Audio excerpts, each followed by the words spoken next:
ॐ अज्ञानतिमिरान्धस्य ज्ञानञ्जनशलाकया चक्षुरुन्मिलितं येन तस्मै श्रीगुरुवे नमः। हरे कृष्णा। भगवद गीता अध्याय 7वां, नॉलेज ऑफ द एब्सोल्यूट और श्लोक संख्या 12। यचैव सात्विका भाव राजसा तामसा चये मत्त एवेति तान् विद्धि न त्वं तेषु ते मयि। तुम जान लो कि मेरी शक्ति द्वारा सारे गुण प्रकट होते हैं, चाहे वो सतोगुण हो, रजोगुण हो या तमोगुण। एक प्रकार से मैं सब कुछ हूं, किंतु मैं स्वतंत्र हूं। मैं प्रकृति के गुणों के अधीन नहीं हूं, अपितु वे मेरे अधीन हैं। तो ऐसा माना जाता है कि इस संसार में जो बंधन है वो 3 गुणों का सबसे बड़ा बंधन है। ये एक ऐसी जेल है जहाँ पर वास्तविक में कोई चार दीवारी नहीं है, अलग अलग रूम्स नहीं बने हुए हैं जहाँ पे हमें बंद किया हुआ है, लेकिन एक ऐसी जेल है जहाँ पर, जैसे हमने देखा होगा सेंचुरी होती है ना, सेंचुरी। कई बार जंगली जानवरों को सेंचुरी में रखा जाता है, जो कि उन्हें लगता है कि वो स्वतंत्र हैं, लेकिन सेंचुरी एक बहुत बड़ा जंगल जैसा ही है जिसके बॉर्डर्स सील्ड है। उसके अंदर वो फ्री है, लेकिन वो बंधे हुए हैं। तो हम लोग भी एक ऐसी प्रकार की एक सेंचुरी में बंधे हुए हैं, जिसमें कि वास्तव में ऐसी जगह है जहाँ से हम खुद ही निकलना ही नहीं चाहते। हम बनते कैसे हैं? इन 3 गुणों से बनते हैं।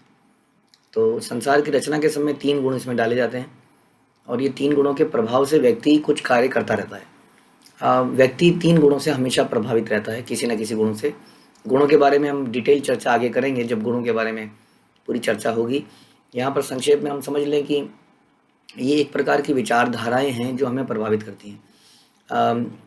फॉर एग्ज़ाम्पल, हम कभी ऑफिस में जाते हैं तो ऑफिस के लोगों की विचारधारा से प्रभावित होते हैं। घर में आते हैं तो घर के लोगों की विचारधारा से प्रभावित होते हैं। रात्रि होती है तो अलग तरह के मूड्स आते हैं। मॉर्निंग में अलग तरह का मूड हो जाता है, आफ्टरनून में डिफरेंट हो जाता है। किसी डिस्कोथेक में जाते हैं तो अलग ही माहौल मूड हो जाता है। किसी मंदिर में घंटियों की आवाज़ में अलग तरह का मूड हो जाता है। तो ये हैं गुणों के कुछ एग्जाम्पल। मंदिर की घंटी सतोगुण कहला सकती है, और डिस्कोथेक का ढूम ढूम रजोगुण हो सकता है। नशा, सोना, आलस्य तमोगुण हो सकता है। तो अलग अलग समय, परिस्थितियाँ, लोग, वाद्य यंत्र, दिन का समय इत्यादि इत्यादि में अलग अलग गुणों की प्रधानता होती है, और जिस गुण की प्रधानता होती है वो गुण हमें प्रभावित करता है। तो इस तरीके से है जैसे कि पानी है, ट्रांसपेरेंट है, पानी में कोई सा भी रंग डालते हैं तो वो वैसा पानी दिखने लगता है। ये हमारी स्थिति है। हम अपनी स्थिति को बचा के नहीं रख पाते। It is very difficult for us. जैसे हम देखते हैं मक्खन में कोई चीज़ डालती है तो मक्खन पानी के ऊपर अलग बनाए रखता है, अपनी अलग पोजीशन बनाए रखता है। लेकिन हम देखते हैं पानी जो है जिस रंग को वो ऐसे ही हो जाता है, मतलब घुल जाता है उसी चीज़ में। तो हमारी जो स्थिति है जीव की, जीव भगवान की आध्यात्मिक शक्ति का पार्ट है। तो भगवान की अगर हम 2 शक्तियाँ माने, वैसे 3 है, अगर हम 2 शक्तियाँ मान लें, परा और अपरा, मुख्य रूप से आध्यात्मिक और भौतिक, तो जीव जो है आध्यात्मिक शक्ति है। लेकिन जीव की जो मात्रा है वो बहुत अणु है, बहुत ही छोटी। जैसे अग्नि है, अग्नि में बहुत पावर है, वो जला सकती है।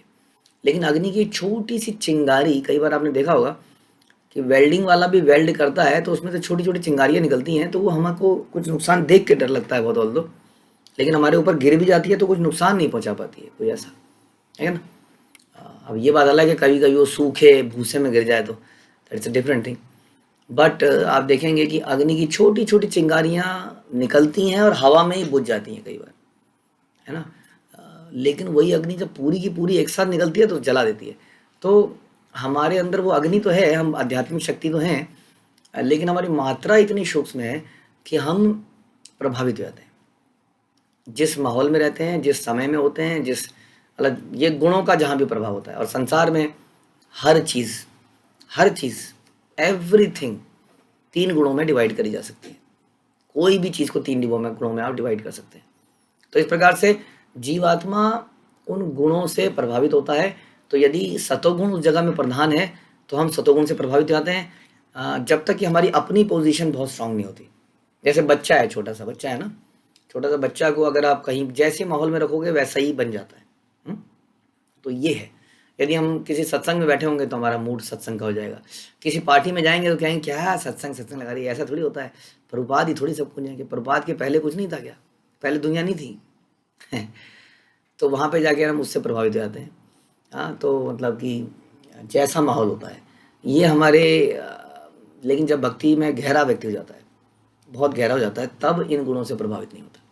तो एनीवे, कहने का मतलब है कि संसार में ये 3 गुण चलते हैं और व्यक्ति इन 3 गुणों से प्रभावित हो जाते हैं, और 3 गुणों से प्रभावित होकर वो अपनी रियल पोजीशन को भूल जाते हैं, और जैसा देश और वैसा बेश बन जाते हैं।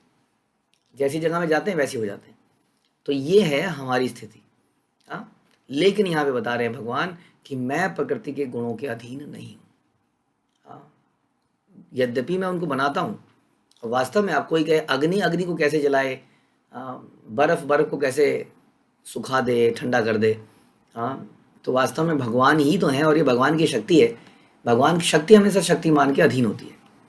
इसलिए भगवान का कोई भी अवतार जब संसार में आता है, चाहे वो वराह अवतार है, कुर्म अवतार है, नरसिंह अवतार है, कोई सी भी अवतार जब संसार में आता है, तो कभी हम ये नहीं कह सकते कि उसके ऊपर प्रकृति के नियम लागू हो गए। जैसे कि प्रकृति के क्या नियम है? जन्म मृत्यु जरा व्याधि, आध्यात्मिक कलेश आदि, भौतिक कलेश आदि, दैविक कलेश, ये कोई भी चीज़ भगवान और भगवान के अवतारों को प्रभावित नहीं कर सकती, क्योंकि भगवान इस शक्ति के स्वामी हैं, ये उनकी सर्वेंट हैं। जैसे कि भगवान बोलते हैं कि मैं अध्यक्षेन प्रकृति सूयते स चराचरन, कि ये जो प्रकृति है ये मेरी अध्यक्षता में काम करती है। सो इट कैनॉट इन्फ्लुएंस, जो प्रभाव जीवात्मा पे डाल देती है, ऐसा प्रभाव वो भगवान पे नहीं डाल सकती। बल्कि जब भगवान इस संसार में आते हैं तो प्रकृति का एक्सेप्शन हो जाता है। फॉर एग्जाम्पल कृष्णा, हम देखते हैं कि कृष्णा कभी भी बूढ़े नहीं होते। आपने कभी कृष्ण को वाइट दाढ़ी में, बूढ़े दाढ़ी बड़ी हुई ऐसे रूप में नहीं देखा, जबकि आपने कई सारे देवी देवताओं को इस रूप में देखा होगा। ब्रह्मा जी, स्वयं ब्रह्मा जी की लंबी दाढ़ी हो चुकी है, क्योंकि उनकी 50+ एज हो चुकी है, जो प्रेजेंट ब्रह्मा हैं। लेकिन भगवान के ऊपर ये प्रकृति के नियम लागू नहीं होते कि वो बूढ़े होंगे फिर उनकी मृत्यु होगी। इसलिए जब कई लोग कहते हैं कि एक शिकारी ने कृष्ण के वो बाण मारा और पैरों को भेद गया और वो मर गए, वास्तव में हम भागवतम पढ़ेंगे तो हमें समझ में आएगा पूरी।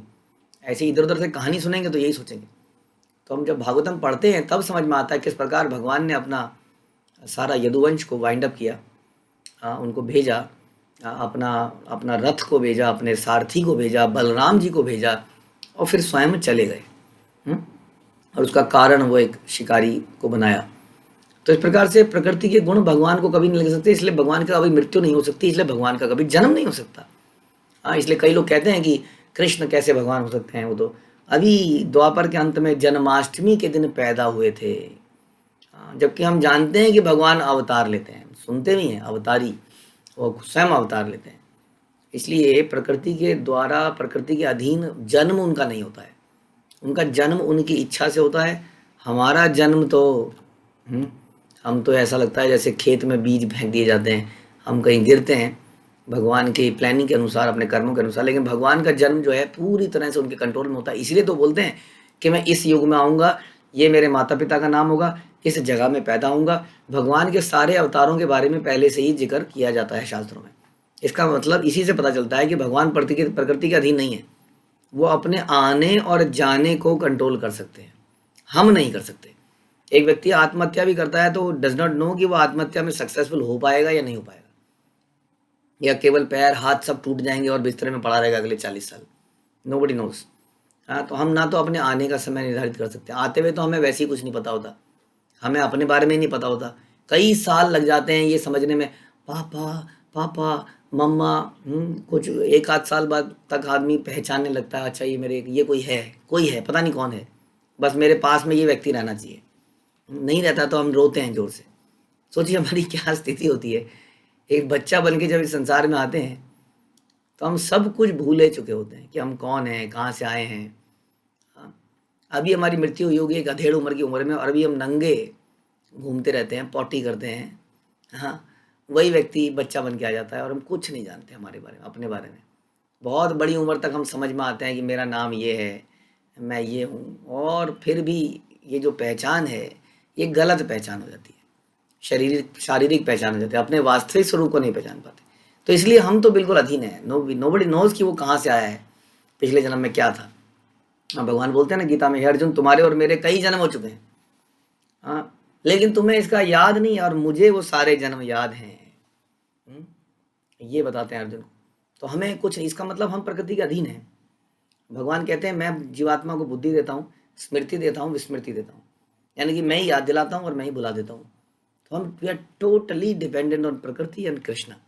हम बहुत सूक्ष्म हैं, लेकिन भगवान जो है प्रकृति उनके अंदर में अंडर है। वो अपने आने को, अपने जाने को, अपनी लीलाओं को, हर चीज़ को कंट्रोल करके रखते हैं।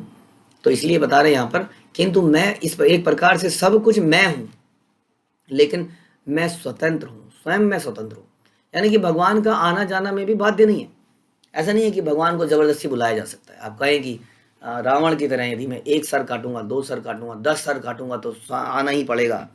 किसी देवता विशेष को आना पड़ सकता है, हाँ, देवता को आना पड़ सकता है, लेकिन भगवान को आने की कोई उसमें, इसलिए भगवान को आप तपस्या से नहीं बुला सकते, ही इज नॉट बाउंड, लेकिन भगवान को करुणा से, प्रेम से, सरेंडर से बुला सकते हैं। हाँ, तो भगवान वैसे तो कहते हैं कि मेरे आने का ये समय है, लेकिन इसका ये मतलब नहीं है कि भगवान बंध गए हैं कि उसके अनुसार भी उन्हें आना ही है। इसलिए मुख्य अवतारों के बारे में तो लिखा गया है, लेकिन इन मुख्य अवतारों के अलावा भी भगवान आते हैं अपने भक्तों को दर्शन देने, जब जब ऐसे संबंध बनते हैं। लेकिन ये नहीं कह सकते अब तो तुझे आना ही पड़ेगा, टन घंटी मारने हैं और पिक्चर का सीन टेढ़ा हो रहा है, म्यूजिक बज रहा है, तुझे आना पड़ेगा, हाथ में खून निकला है, सर फोड़ दिया है। इससे कुछ हो नहीं पाएगा एक्चुअली में। उनको प्रेम से, विनम्रता से, सरेंडर से, नियमों के पालन से, गुरु की आज्ञा के पालन से ही बुलाया जा सकता है, जीता जा सकता है। अदरवाइज भगवान किसी के अधीन नहीं है, ये ऐसा उस श्लोक में बताते हैं। लेकिन कई दुष्ट लोग हैं, हाँ, दुष्ट लोग जो बोलते हैं कि भगवान तो ये जो देखिए कृष्ण जो है, ये देखिए ये आया था, ये पैदा हुआ था, एक राजकुमार है, तुम कृष्ण की पूजा क्यों करते हो, ये तो एक मनुष्य है। हाँ, तभी भगवान गीता में श्लोक भी लिख के बोलते हैं, अजानंतो माम मूढ़ा मानुषम तनुमाश्रितम। भगवान भगवान मालूम था कि मुझे मनुष्य समझेंगे साधारण, इसलिए गीता में श्लोक ही बोल दिया कि मूर्ख लोग मुझे एक मनुष्य समझेंगे और मुझे मेरे रियल भाव को नहीं समझ पाएंगे, मेरे रियल सेल्फ को नहीं समझ पाएंगे। मम भूता Maheshwaram, that I am that supreme controller, Maheshwaram. I am not simply controller, supreme controller. कई बार कंट्रोलर यानी कि ईश्वर, शिव को भी बोला जाता है, कई बार कंट्रोलर ब्रह्मा को भी बोला जाता है। कई जगह पर आप नारद मुनि को ईश्वर ऐसा कुछ, भगवान या ऐसा कुछ सुनेंगे, लेकिन वास्तव में supreme controller is Krishna, ultimate controller is Krishna. तो यहाँ पर बताते हैं कि मैं स्वतंत्र हूँ, मैं स्वराट हूँ, प्रकृति मेरे अधीन है, मैं प्रकृति के अधीन नहीं हूँ। हरे कृष्णा। श्रील प्रभुपाद की जय, भगवद गीता की जय।